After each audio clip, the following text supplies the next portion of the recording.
ஜாதகம்னா என்ன, ஜாதகத்தை எப்படி பார்க்கணும் அப்படின்னு சொல்லி கேட்குறீங்க.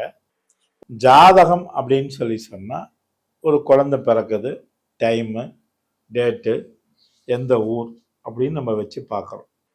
ஒவ்வொரு ஊருக்கும் அச்சாம்சமும் ரேகாம்சமும் மாறுபடும். அப்போ இந்த சூரிய உதயம் மாறுபடும் பொழுது கிரகங்களுடைய தன்மையும் மாறுபடும். அதுக்கு தகுந்த மாதிரி நம்ம ஜோசியர்கள் உங்களுக்கு ஜாதகம் கணிச்சு கொடுப்பாங்க. ஒரு குழந்தை எந்த வயசுல பள்ளிக்கூடத்துக்கு போனால் நல்லா இருக்கும், என்ன படிக்க வைக்கலாம் அப்படின்னு சொல்லும்போது ஒரு 5வது வரைக்கும் ஒன்றும் பிரச்சனை இல்லை. 5th ஸ்டாண்டர்ட் வரைக்கும் அந்த குழந்தை படிக்கிட்டு அப்பயே போட்டு நீங்கள் நெரிக்கக்கூடாது. ஒரு 6வது போகும்போது நம்ம குழந்தை இதை படித்தா நல்லா இருக்குமே அப்படிங்கிற எண்ணங்கள் உங்களுக்கு வரும். என்ன மாதிரி எண்ணங்கள்?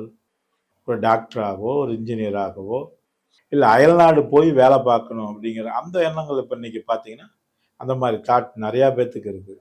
அந்த மாதிரி நம்ம குழந்தைக்கு எது சிறப்பாக இருக்கும் அப்படின்னு நம்ம அதை யோசிப்போம்.